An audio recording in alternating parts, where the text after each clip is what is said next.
Hello friends, welcome to Chittu recipes. இன்றைக்கி நம்ம பார்க்க போகிற recipe leftover rice dosa. மதியானம் செஞ்ச சாதம் மிச்சமாக இருந்தால் நைட்டுக்கு இந்த ரெசிபியை ட்ரை பண்ணி பாருங்கள்.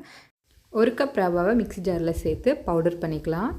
பெரிய கப்லேயே அரைக்கலாம், ஆனால் என்னோடய ஜாரில் அரையாததுனால ஃபஸ்ட்டு ரவாவை சின்ன கப்பில் போட்டு பவுடர் பண்ணிக்கிறேன். இப்போ பெரிய கப்பில் மீதமான அந்த சாதம் 1.5 கப் சேர்த்துக்கலாம். 1 கப் ரவா 1.5 கப் சாதம் அதிகமாக இருந்துச்சுன்னா அதுக்கேற்ற மாதிரி ரவாவையும் இன்க்ரீஸ் பண்ணிக்கோங்க. அடுத்து புளிச்ச தயிர் சேர்க்கணும். அது ஒரு கப் அளவு சேர்த்துக்கோங்க. இதுக்கு தேவையான அளவு உப்பு அரைக்கிறதுக்கு முன்னாடியும் சேர்க்கலாம், இல்லை அரைச்சிட்டு மாவு கரைக்கும் போது கூட சேர்த்துக்கலாம், உங்கள் விருப்பம்தான்.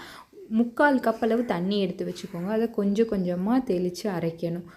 அரைச்சிட்டு பார்த்துட்டு நமக்கு பத்தலைன்னா கொஞ்சம் கொஞ்சமாக சேர்த்தா போதும். 3/4 கப்பு கரெக்டாக இருக்கும். நம்ம நார்மலாக தோசை சுடுவோம்ல, அந்த மாவு பதத்துக்கு இதை அரைச்சிட்டு ஒரு பவுலில் மாற்றிட்டு கவர் பண்ணி வச்சிடலாம். ஒரு 10 நிமிஷம் கழித்து இதில் கொஞ்சமாக சோடாத்தூள் சேர்த்துக்கலாம். இந்த பேக்கிங் சோடா சேர்க்குறது ஆப்ஷனல் தான், உங்களுக்கு வேணான்னா நீங்கள் ஸ்கிப் பண்ணிவிடுங்க. தோசை பேட்டர் ரெடி ஆயிடுச்சு.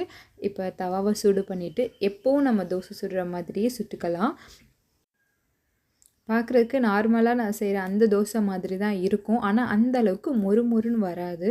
ஓரளவுக்கு சாஃப்டாக தான் இருக்கும், ஆனால் டேஸ்ட் நல்லாயிருக்கும். நீங்கள் வீட்டில் கொடுக்குறப்போ இந்த மாதிரி செஞ்சோன்னு சொல்லவே தேவையில்லை, நார்மல் தோசை நினச்சே சாப்பிட்டுப்பாங்க.